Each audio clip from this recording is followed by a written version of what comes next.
Hey y'all, we're back. You're tuned into the Fixx, your source for faith-infused hip-hop, R&B, and poetry right here on SiriusXM, channel 154, Holy Culture Radio. And who we got in the studio today is Mr. Stevie Rizo. And listen, if y'all missed that first half, you can go ahead and push that rewind button and go on and catch on up because we're going to go ahead and jump into the second half. So, Stevie, listen, we've gone over your background, how you were introduced, to music and the kingdom and things like that.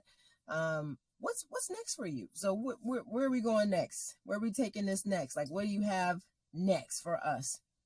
So my next year goal is to drop a plethora of music. I plan on dropping like a lot of songs.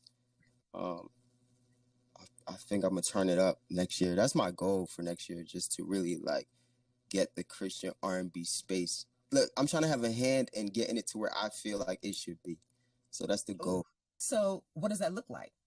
I think Christian should be number one because look, I always relate back to like the Elvises and Ray Charles and Stevie Wonder. Like they were all singing gospel music. Mm-hmm. Like gospel music has been very influential and has been a high priority, especially in our culture when it comes to choirs and melodies, and all that stems from gospel.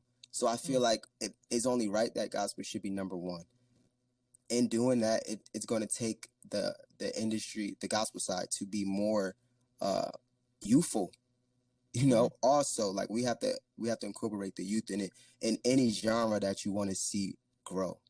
Well, I guess my question is concerning the disconnect. Like I scream and yell all the time, especially concerning pastors and leaders, because during COVID we lost a lot of churches because they just weren't on the internet, or they didn't have a Facebook page, or they didn't have an Instagram. It's like they just refused to deal with these youthful things. You know what I mean? So that's why I was like, man, listen, I believe that, to your point, if we are who we say we are, we should always be first. We should always be the one doing things in excellence.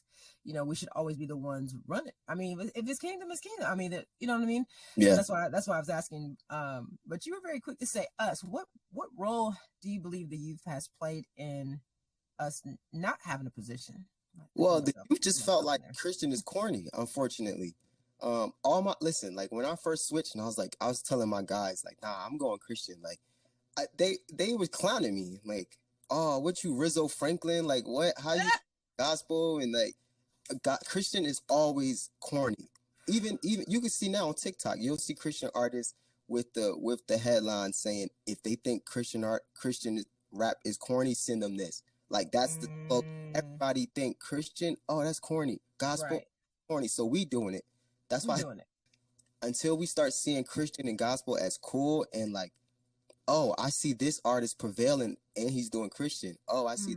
We only got Lecrae. Everybody say, oh, Lecrae popping as a Christian rapper. But until we start seeing more success backed by Christians, then the youth will realize it's not corny. What do you believe are some key elements needed for success? Because obviously, we wouldn't have this show. I don't know if you don't know, if it wasn't for Lecrae, because Focus drew a lot of his inspiration from Lecrae, and then it turned into this show.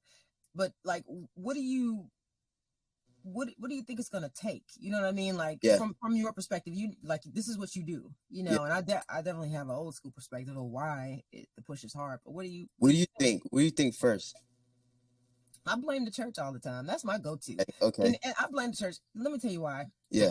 Not that this is my interview, but we always support the world first. And I'm like, we have everything we need. You just talked about the youth a minute ago, and one of my old pastors, shout out to Bishop C.L. Carter, First Missionary Baptist Church, Atlanta, Georgia.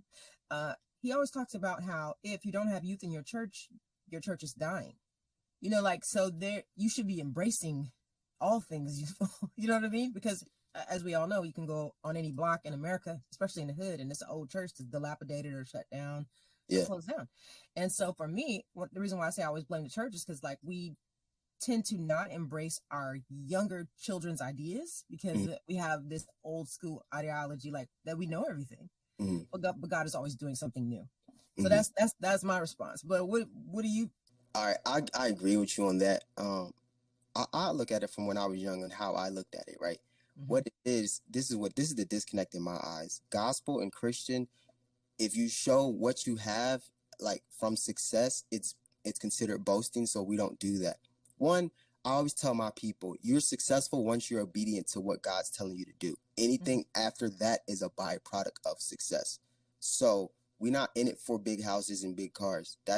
We're in it to succeed by being obedient to God.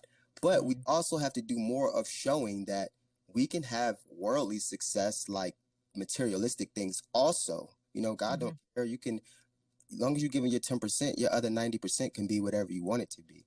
So I feel like us as Christians, we do have to show more of that. Like, I'm out here succeeding. One, I'm being obedient to God, so I'm succeeding spiritually, but I'm also succeeding in the world by living this type of lifestyle. Because you think back to gangster rap. Gangster rap wasn't cool. Rap was about dancing and just beat bopping until they started seeing how successful gangsters looked. And then everybody was like, oh, I want to be a gangster rapper too. They all look successful. Right. So if more successful Christians actually show that they're succeeding, then the young people are going to be like, oh, they can succeed and they don't got to worry about getting robbed and killed and shot. And, you know, they spiritually and worldly succeeding. I want to do that too.